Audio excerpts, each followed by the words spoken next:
La lutte est une lutte continue. À chaque jour, on se lève et on se lutte. Kubra Hagar, 20 ans, milite depuis déjà 4 ans.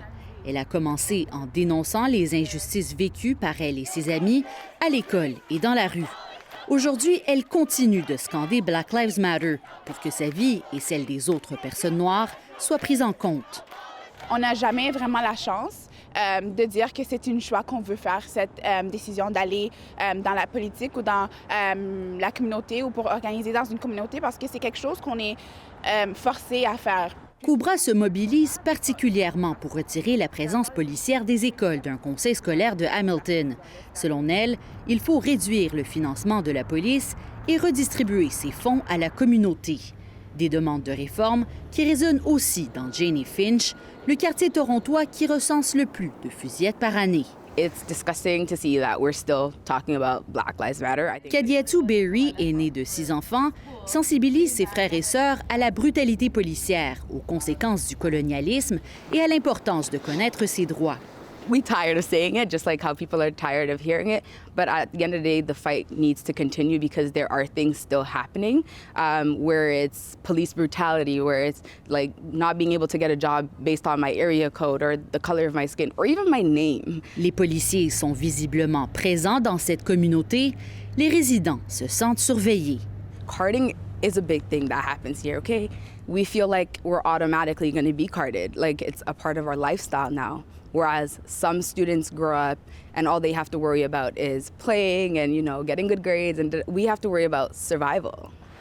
L'an dernier, 86 fusillades ont éclaté dans le quartier. Living in Jane and Finch, everybody knows the stereotypes, obviously based on what they see in the media. No, you're not going to walk here and get shot automatically. It doesn't work like that. Malgré la pauvreté et la violence, la communauté est vibrante et s'organise. When we find that something is missing, we create those opportunities for ourselves. So it's not like we're waiting for the government or XYZ to come in and create those systems. I think it's a beautiful community and I'm honestly so happy that I was raised here. I wouldn't choose another community for sure. Steven Mensah, 20 ans, habite lui dans l'ouest de Toronto. Il défend les intérêts des jeunes à l'hôtel de ville depuis plus de 2 ans. Steven demande d'inclure l'histoire des Noirs dans le curriculum scolaire ontarien et d'en faire des cours obligatoires de la maternelle à la 12e année. I believe that every Black person, every little Black girl, every little Black boy deserves to see themselves reflected and represented in their curriculum. And the fact that we're in 2021 and Black history is just something that we wait till February to talk about, and even then it's not even substantial, is just terrible. Ces jeunes saluent les mesures récemment adoptées par la police de Toronto, comme l'ajout de travailleurs communautaires au centre d'appel du 911. Mais pour eux, ce ne sont que des petits pas qui ne changent pas fondamentalement le rôle de la police. Ils continuent de lutter avec urgence pour que les générations futures n'aient plus à mener ce combat.